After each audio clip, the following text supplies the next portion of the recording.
Praise the Lord. കർത്താവിൻ്റെ തിരുനാമം ഇന്ന് ഈ പ്രഭാതത്തിൽ മഹിമപ്പെടുമാറാകട്ടെ.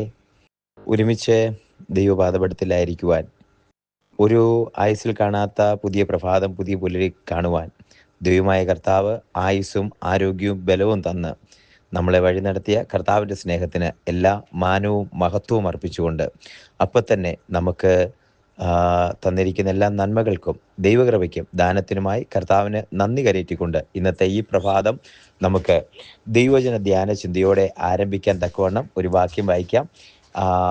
വായിച്ച് നമുക്ക് ഇന്നത്തെ വേദവചനം അത് ചിന്തിക്കാം. സങ്കീർത്തനങ്ങളുടെ പുസ്തകം 121 അധ്യായം അതിൻ്റെ 3 വാക്യം സുപരിചിതമായ വാക്യമാണ്. സാംസ് 121:3. നിന്റെ കാൽ വഴുതുവാൻ അവൻ സമ്മതിക്കുകയില്ല, നിന്നെ കാക്കുന്നവൻ മയങ്ങുകയില്ല. അടുത്ത വാക്യം പറയുന്നത്, ഇസ്രായേലിന്റെ പരിപാലകൻ മയങ്ങുകയില്ല, ഉറങ്ങുകയുമില്ല. ഇത് വളരെ സുപരിചിതമായ വാക്യമാണ്, നമുക്ക് നന്നായി അറിയാവുന്ന വാക്യമാണ്. ഈ സങ്കീർത്തനം തുടങ്ങുന്നത് പ്രത്യേകിച്ച് നമ്മൾ എപ്പോഴും വായിക്കുന്നതും അറിയുന്നതുമായ സങ്കീർത്തനം. അതിൻ്റെ ഈ കഴിഞ്ഞ ദിവസം കേരളത്തിൻ്റെ ഇപ്പോഴത്തെ മുഖ്യമന്ത്രിയായ വി.ഡി. സതീശൻ അദ്ദേഹം ഈ സങ്കീർത്തനം എവിടെയൊക്കെയോ ഇങ്ങനെ പ്രഘോഷിക്കുന്നിട്ട് അതിൽ 8 വാക്യങ്ങളും എടുത്തെടുത്തുരുവിടുന്ന് കേട്ടു.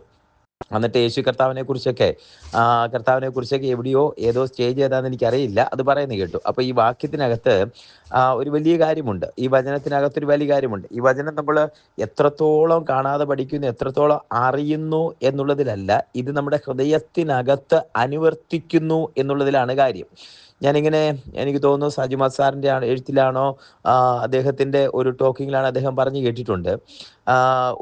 ഒരു ഓസ്കാർ അവാർഡ് കിട്ടിയ ഒരു മനുഷ്യൻ, ഈ ഓസ്കാർ അവാർഡ് കിട്ടിയ മനുഷ്യൻ ഒരു ചർച്ചിൽ ഇങ്ങനെ വരിക. അപ്പോൾ അദ്ദേഹം ചർച്ച് വന്നിട്ട് അപ്പം ഓസ്കാർ അവാർഡ് കിട്ടി. അപ്പം നമ്മുടെയൊക്കെ സ്റ്റേജിൽ കാണിക്കുന്ന പോലെ മന്ത്രിമാരെയൊക്കെ ഇരുത്തുന്ന പോലെ അദ്ദേഹത്തെ മെയിൻ സ്റ്റേജിലോട്ട് കൊണ്ടിരുത്തി. അങ്ങനെ ഇരുത്തി കാര്യങ്ങളൊക്കെ പറഞ്ഞ് സംസാരിച്ചു. എന്നിട്ട് അദ്ദേഹത്തോട് ചോദിച്ചു, നിങ്ങൾക്ക് ഈ ഓസ്കാർ അവാർഡ് കിട്ടിയല്ലോ, അഭിനയത്തിനാണല്ലോ അവാർഡ് കിട്ടിയത്, നിങ്ങൾക്ക് ഏതെങ്കിലും ഈ സ്പിരിച്വലായിട്ട് ബന്ധപ്പെട്ട് ബൈബിളുമായിട്ട് ബന്ധപ്പെട്ട് എന്തെങ്കിലും ഒന്ന് ചെയ്യാൻ പറ്റുമോ? അപ്പോൾ അദ്ദേഹം പറഞ്ഞു, ഞാൻ ചെയ്യാം. അദ്ദേഹം 23 സങ്കീർത്തനം ഒന്ന് കാണിച്ചു. 23 സങ്കീർത്തനം അദ്ദേഹം കാണിച്ചത്, ആ സങ്കീർത്തനം കാണിച്ചത്, യഹോവ എൻ്റെ ഇടയനാകുന്നു, എനിക്ക് മുട്ടുണ്ടാകിയില്ല. വേറെ സ്റ്റൈലിൽ, നമ്മൾ അറിയാത്ത രീതിയിൽ, അറിയാത്ത ടോണിൽ, അറിയാത്ത രീതിയിലൊക്കെ അത് പാടി അവസാനം പറഞ്ഞു, ഞാൻ ദീർഘകാലം വസിക്കുമെന്ന് പറയുമ്പോൾ വസിക്കുന്നതിൻ്റെ ഇതുവരെ കാണാത്ത ഏറ്റവും മനോഹരമായ ആക്ഷൻ. എല്ലാവർക്കും ആ വസിക്കുന്നത് പോലെ ഇരിക്കുന്നത് പോലെ തോന്നി.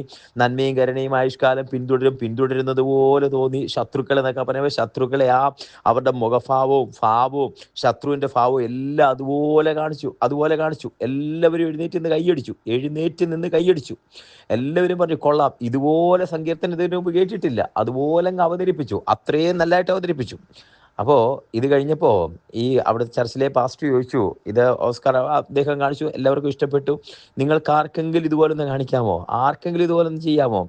ആരും ഉണ്ടായില്ല ചെയ്യാനായിട്ട്, ആരും തയ്യാറായില്ല. അവസാനം ഒരു 70-72 വയസ്സുള്ള ഒരു ശരീരം മുഴുവൻ ചുക്കിച്ചുളഞ്ഞ പ്രായമായ ഒരമ്മച്ചി, 75 മേളിൽ വയസ്സ് പ്രായം എങ്ങാണ്ട് കൂടുതലുണ്ട്.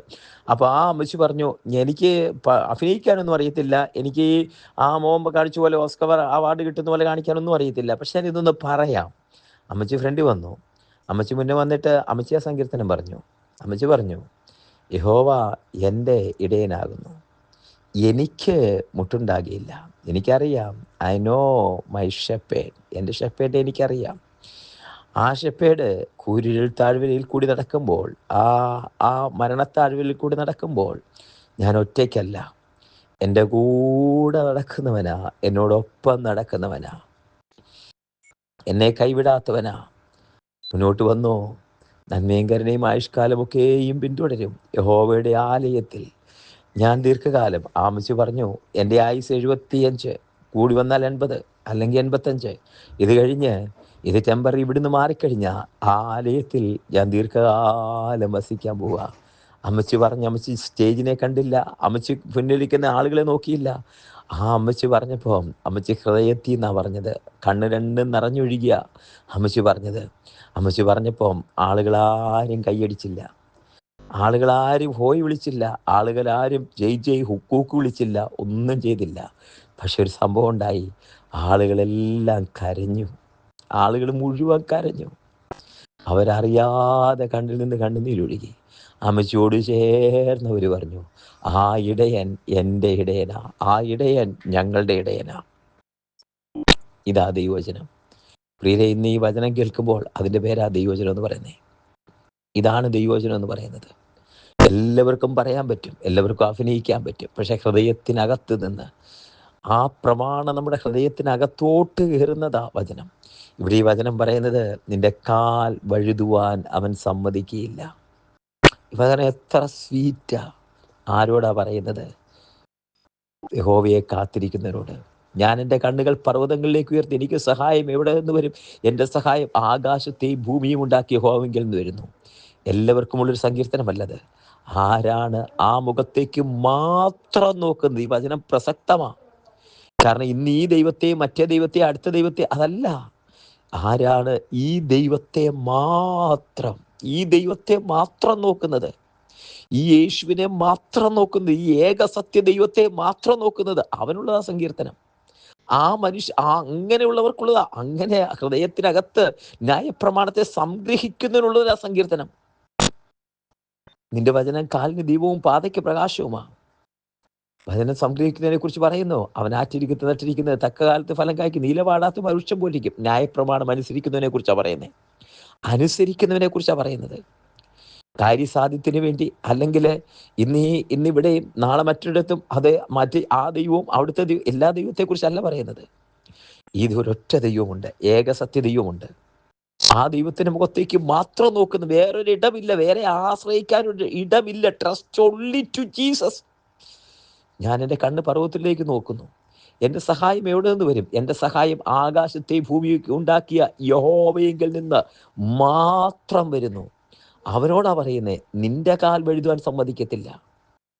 നീ വഴുതുന്ന പാതയിൽ കൂടെയൊക്കെ നടന്നു വരാം, കാല് വഴുതുന്ന പാതയിൽ കൂടെ നടന്നു വരാം.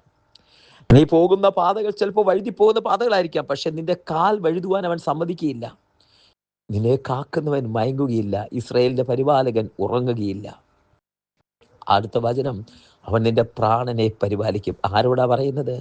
നിന്റെ പ്രാണനെ പരിപാലിക്കുമെന്ന്. ഒരുപക്ഷെ ഈ ലോക ജീവിതത്തിൽ ഇടയ്ക്ക് വെച്ച് യോഹന്നാനെ പോലെ, യോഹന്നാൻ സ്നാപകനെ പോലെയോ സ്തേഫാനോസിനെ പോലെയൊക്കെ മരണപ്പെട്ടു എന്ന് വന്നേക്കാം. നിന്റെ പ്രാണനെ പരിപാലിക്കുന്നവരും ജീവഭണ്ഡാരത്തിൽ ഭദ്രമാണ്.